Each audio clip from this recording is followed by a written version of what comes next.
সবাই, আশা করছি তোমরা সকলে খুব ভালো আছো, আমিও বেশ ভালো আছি। আজ হলো তোমার, আজকে কি বার বলো তো? আজকে কি বারে? সোমবার। আজ হলো তোমার সোমবার। সকাল থেকে মাথাটা খারাপ এই জন্য, সকাল থেকে আমার ইন্টারনেট চলছে না, ঠিক আছে? আমাকে নেট ব্যালেন্স ভরতে হয়েছে, আর নেট ব্যালেন্স ভরে আর ভিডিও ডাউনলোড করতে দিচ্ছি, বারবার নেট শেষ হয়ে যাচ্ছে, খুব সমস্যায় পড়েছি। কালকে রাত্রিবেলা তোমার এই যে মোগলাইটা পুরোটা তো খেতে পারলাম না বললাম, সেটাই এখন গরম করে নিয়েছি। আজকে অনেকের বাড়িতে নীলষষ্ঠীর পুজো হচ্ছে, কিন্তু আমি নীলষষ্ঠী করি না, তো সেই জন্য আমাদের কোনো অসুবিধা নেই। তো চলো আমরা এখন টিফিন একটা খাই। আর তুমি আজকে অফিস যাবে না, আজকে আমরা একটু যাবো ব্যাংকে, একটু কাজ আছে আমাদের, তো সেই জন্য এটা খেয়ে নিই, একটু রান্নাটা বসাই, ঘরে অনেক কাজ আছে। এদিকে ওয়াইফাই নিয়ে সকাল থেকে আমি মানে কি বলবো, নাজেহাল হয়ে গেছি।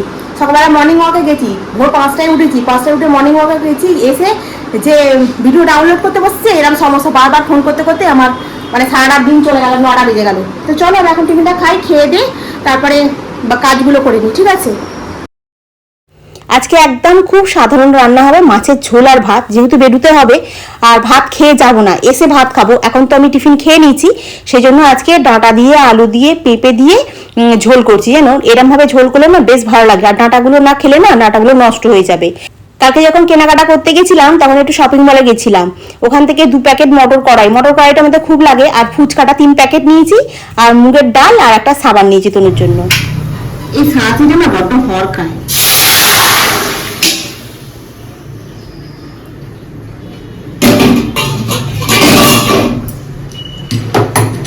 কাঁচা লঙ্কা নয়, এই জন্য ঝোলেতে একটু শুকনো লঙ্কা দেবো, ভুলে গেছিলাম, যেটা এখন দিয়ে দিলাম। যে কালারটা তো একটু সুন্দর হবে দেখতে। আর তো মাছের ঝোল আর ভাত, মাথাটা না খুব গরম হয়ে গেছে জানো তো বন্ধুরা। সকালবেলা আমি অনেকগুলো টাকা আমাকে কার্ড ভরতে হলো বাধ্য হয়ে, নাহলে আমি ভিডিও পোস্ট করতে পারছিলাম না, ফেসবুকেও তো পারছিলাম না, ইউটিউবেতেও হচ্ছিল না। ইউটিউবে ভিডিও পোস্ট করতে গেলে অনেকটা নেট লাগে জানো তো, হচ্ছে না। এবার কি করব, আজকে তো বললাম ব্যাংকে যাব, এক্ষুনি বেরিয়ে যাব। এই ঝোল হয়ে গেল, ভাত হয়ে গেছে, কড়াটা মাজবো, বাকি সব বাসনগুলো মাজার কাছে, ঘরতলাম ঝাঁট দিয়ে মোছা হয়ে গেছে। এবার স্নান করতে ঢুকবো, স্নান টান করে পুজো করে রেডি হয়ে বেরোবো। আর এই ওয়াইফাইটা সকাল থেকে চলছে না, আমার অনেকগুলো টাকা যে সকালবেলা আমার খসে গেল, তাহলে ভাল লাগে বলো তো? এই জন্য আমার মাথাটা খুব গরম হয়ে যায়, এতক্ষণ পরে ফোনটাকে অন করেছেন উনি। আর এই এয়ারলাইন্সের এটা না কেউ নেবে না কোনোদিন, খুব বাজে জিনিস। উনি কাস্টমার ছাড়তে পারছেন না, উনি আকুতি মিনতি বলে করে বলছে যে না না না না খুব সরি দুঃখিত, কিন্তু আমাদেরও তো প্রবলেম হচ্ছে, আমরা যে এতগুলো টাকা নেট হচ্ছে আমরা কোথা থেকে পাবো? আমি এই লাইন কেটে দেবো, এই এই লাইন একদম খুব বাজে লাইন, 2 দিন ছাড়া ছাড়া প্রবলেম, 2 দিন ছাড়া ছাড়া প্রবলেম। তো চলো এখন এ করি, ওই কি বলি যেন, চানটা করি, করে পুজোটা করে নিই। পুরো ঘেমে টান করে দিয়েছি, বাইরেটা একদম রোদ কটকট করছে। আজকে নীলের ঘরে বাতি, ভালোই রোদ দিয়েছে একদম। গুরুরা তো মনে হয় নান্নায় গেছে জল ঢাল দিয়ে, ওকে বললাম এখন কদিন তো পুজো অপারেশনটা হলো, এখনো তো 6 মাস হয়নি, একটু ধৈর্য ধর না, সামনে বছরে সব পুজো আচ্ছা করবি এখন। তো সেই মাস গেল না, ওপর নিচে রান্না কই নাবা ওঠা সবই তো করছিস, একটু বন্ধ দাও না, একটু নিজের শরীরটাকে রেসে না, পড়ে বিছনায় পড়ে গেলে তোকে কেউ দেখবে না রে, কে কার কথা শোনে, কে কার কথা শোনে না। এখন গাড়ি নিয়ে নান্নায় গেছে পুজো দিতে, কি এখানে পুজো দেবে? এত পুজো দেওয়ার কি দরকার আছে? আমি একটা বছর যাক, তারপরে তুই পুজো আচ্ছা কর না। না, ওনার সহ্য হচ্ছে না, যা যে যা পারে করি, বয়স তো সবারই হচ্ছে না, কত বলবো, আমার থেকে তো বেশি দিনের ছোট না, 1 বছরের ছোট। অনেক করে বুঝিয়ে বললাম, কালকে রাত্রে আমি যাস নি, করিস নি, ঘরেতেই উপোস কর, ঘরের সিটের মাথায় জল ঢেলে দে, 1টা বছর যাক তারপরে করবি। এখন শুনবে না কথা, বেশি পুজো করলে মাথায় ঠাকুর ভর করবে ওদের। একটু ভালো করে মুখে বেঁধে নিয়েছি, নিয়ে এখন যাচ্ছি ব্যাংকে। তনুকে বললাম তুই একটা বাঁধ, আর একটা ছিল, বললো না আমি বাঁধবো না। আমি ঠিক আছে, বাইরেটাতে না এত রোদ্দুর, কি বলবো, না বাঁধলে একদম চলবেই না। এইভাবে খেতে বসেছি, এখন 4টে, 4:30 বাজে। ঝোল আর ভাত, কালকে চাটনি ছিল, চাটনিটা নিয়ে আমি খেতে বসছি। অর্ডার হয়ে যাচ্ছে, পাখি অর্ডার হয়ে যাচ্ছে, তনুর থেকে অর্ডার হয়ে যাচ্ছে সব। খালি মুখটা খালি এরকম করছে সব। আরে তনু একটা চাদর অর্ডার করেছে, চাদর। কি 3D চাদর তুই খুললা?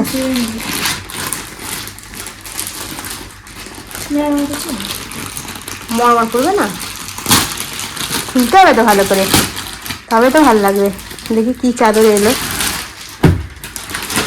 এ ক্যা হ্যাঁ? চাদর তো জানি, এটা পাতলে সুন্দর লাগবে। বা পিলো কভার গুলো বেশ বড় বড় দিয়েছে না? ট্যাগও দেওয়া আছে। বাহ, ফুলগুলো একদম বোঝা যাবে। সে ডিজিটাল, হ্যাঁ ডিজিটাল চাদরগুলো যেমন হয়, ডিজিটাল চাদর যেমন হয় না, এটা ডিজিটাল চাদর। হ্যাঁ ক্যামেরায় বোঝা যাচ্ছে।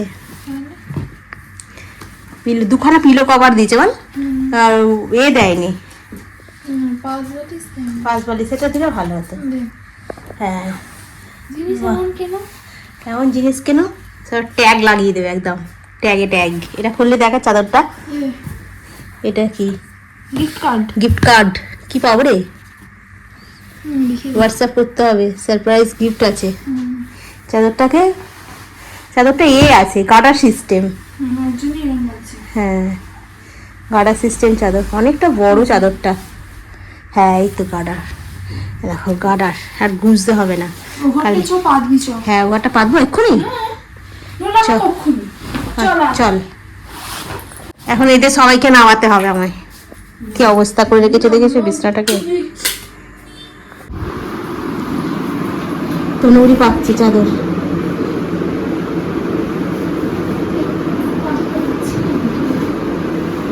আমি পাতিনি, ওখানে সব নামিয়ে দিলাম। ওখানে একটা বইগুলো নামালো, নামিয়ে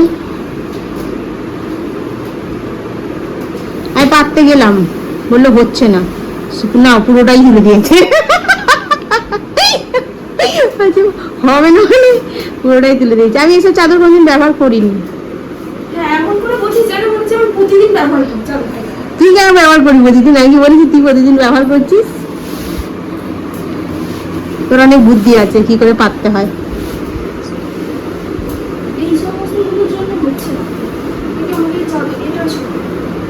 6-7 খাট বলছিস তো, তাহলে এদিকটা গনেটা বুঝে গেছে তো। কিন্তু বেশ সুন্দর লাগছে আমার দেখতে, ভাল লাগছে না? ফুলগুলো যে উঠে উঠে মতো আছে মনে হচ্ছে না। আমাদের আর একটা পার্সেল এসে গেছে, তো নুরি নিয়ে চলে এসেছে। আর একটা কি পার্সেল আছে বলো তো? আমাদের সানস্ক্রিন আর হচ্ছে ফেস ওয়াশ। খোলার আগে বলে দিচ্ছি। হ্যাঁ না গো মানু, এটা এরকম বলুনি। একটা হাতে দিয়েছে, একটা পাতে দিয়েছে, একটা শুধু দিয়ে দিয়েছে। এটা হচ্ছে আমাদের ফেস ওয়াশ। এই যে এই ফেস ওয়াশটা তোমাদের ট্যাগ করে দিই। এটা হচ্ছে ডট অ্যান্ড কি ফেস ওয়াশ, আর এটা হচ্ছে ডট অ্যান্ড কি সানস্ক্রিন 50। এই দেখ আশ্চর্য ব্যাপার। খোল, এই দেখ কিরকম একটা ডিবে তৈরি করেছে। এবারে ঢং, জিনিসগুলো একটু একটু থাকবে আর এরকম ঢং হচ্ছে। তাহলে বাদ, হ্যাঁ দেখেছিস কত দাম নিচ্ছে মাইরি। সত্যি আর ডট অ্যান্ড কি মাগবো না, বুঝতাম ডট অ্যান্ড কি মাগবো না। তুই খালি মাগবি তো, আমি তো মাগবো না। হ্যাঁ আর একটা আছে একই জিনিস, একটা ইউজ করবি, একটা রেখে দিবি, বুঝলি? এটার সাথে একটা ঝুলঝুল মতো ব্যাগও দিয়ে, যাদের স্পন্সরশিপের জন্য পাঠায়, হ্যাঁ তাদের ঝুলঝুল মতো ব্যাগটাও দিয়েছে। হ্যাঁ এই তো, আর এর মধ্যে টাঙিয়ে নিয়ে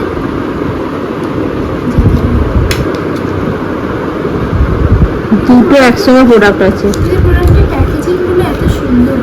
হ্যাঁ দুটো পাশাপাশি রেখে দে, চমচ পাই। হ্যাঁ তুই যেন ছবি তুলছে, এইখানটাতে রাখ না।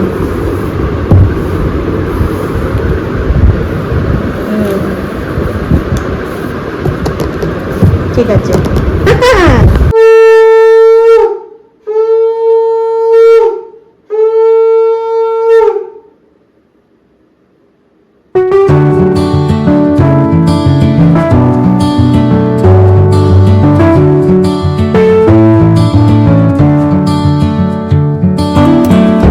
আর এখন সন্ধে 7টা 7:30 এরকম বাজে। একটু কফি করলাম, তনু করলাম একটু কফি খা, নালে এনার্জি আসবে না শরীরে, নালে ঘুম ঘুম ভাবটা থেকে যাবে। ওই জন্য 2 কাপ কফি করে নিয়ে এলাম। আজকে রাতে কি খাবো ভাবছিলাম, তারপর বললাম যে তুমি যা মুড়ি আছে আমাদের রাতে হয়ে যাবে। বললো হ্যাঁ। আমি যে তাহলে একটু আলু সেদ্ধ আছে, সকালবেলা দিয়েছিলাম ফুচকা খাবো বলে, আলু সেদ্ধটা দিয়েছি, তারপর ছোলা আছে, পেঁয়াজ আছে, সব দিয়ে মেখে খাওয়া হবে। বললো হ্যাঁ তাহলে করে নিয়ে আসো, বেশ ভালোই লাগবে খেতে। ওই জন্য একটু অল্প তেল দিয়ে আর এই আলু সেদ্ধ দিয়ে মুড়িটা খেয়ে নেবো আজকে। আর এই সব জায়গায় পুজো আচ্ছা হচ্ছে, মানে নীলের ঘরে অনেকে বাতি দিতে যাচ্ছে, সবাই দেখে বেশ ভালো লাগে গো। কিন্তু আমাদের মানে নীল ষষ্ঠী নেই, নীল ষষ্ঠীটা না কোনো ষষ্ঠী নেই। ওই আগেকার দিনে নাকি ওই ধানের গোলায় ডাব্বায় নাকি সেই ফুটছিল, কোনো এক সময় নাকি একটা বাচ্চা পড়ে গিয়ে মারা গেছিল, সেই থেকে নাকি সমস্ত ষষ্ঠী উঠে গেছে, জামাই এলে নাকি শুধু জামাই ষষ্ঠীটা করতে হতো। সেই জন্য আর আমিও কোনোদিন করিনি। তো একদিন আমি এমনি বাড়িতে ওই শিব ঠাকুরকে একটু মালা ফালা দিয়ে দুধ গঙ্গা জল দিয়ে স্নান টান করিয়েছিলাম, কিন্তু তখন দেখেছিলাম সিঁড়ির ওপরে একটা বড় সাপ বসেছিল জানো তো, সেই জন্য আমি আর কোনোদিনই করিনি সেই থেকে। তারপর সবাই বলে যে আমাদের যখন নেই তখন সেটা তুমি জোর করে করতে যাবে না, যেটা নেই সেটা নেই, আর যেটা আছে সেটা করতে হবে। তো সেই থেকেই আমার মানে নীল ষষ্ঠী আমি আর কোনোদিনই করিনি। আর এখন এখানে এসে গেছি, এখন যে করবো এখনো না, কারণ তুমি যেহেতু আমার কাছে আছে আর ওদের গোত্রই বহন করছে, সেহেতু ওখানকার নিয়মগুলি এখন একটু মেনে চলার চেষ্টা করি। বাসন মাজা হয়ে গেছে, মুড়ির ডামা একদম শেষ হয়ে গেছে বলে ভালো করে মেজে দিয়ে পরিষ্কার করে নিয়েছি। আর এইসব কড়া মেজে গ্যাস ট্যাস পরিষ্কার করে নিয়েছি। এখানে কড়াই ভেজানো আছে, কালকে কিছু একটা বানাবো, কালকে তো মঙ্গলবার যেহেতু নিরামিষ।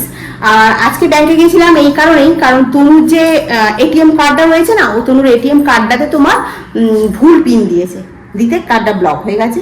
সেই জন্য আজকে আবার ব্যাংকে যেতে হলো, গিয়ে আবার একটা ফর্ম তুলে ফিল আপ করে জমা করতে হলো। তারপরে আবার তোমার 2-1 দিনের পরে কি 1 সপ্তাহের পরের মধ্যে ব্লকটা খুলে দেবে।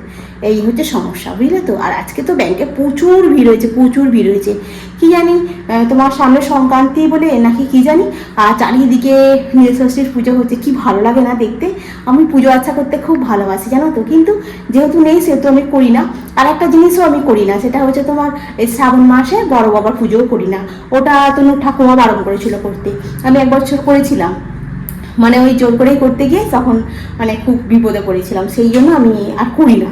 তো আমাকে বলেছে আমাদের যেটা নেই সেটা তুমি করবে না, তো সেই জন্য করা হয় না। আর এখন এখানে এসে গিয়ে যে আলাদা করে পুজো আচ্ছা তুলবো এ করবো না, শুধু খালি ওই জন্মাষ্টমীটা এখানে আসার পরে গোপাল আমার বাড়িতে আসতে চেয়েছিল, এসেছে, যে জন্মাষ্টমী পুজোটাই করি, কিন্তু আর অন্য কোনো পুজো আমার মানে বাড়িতে হয় না।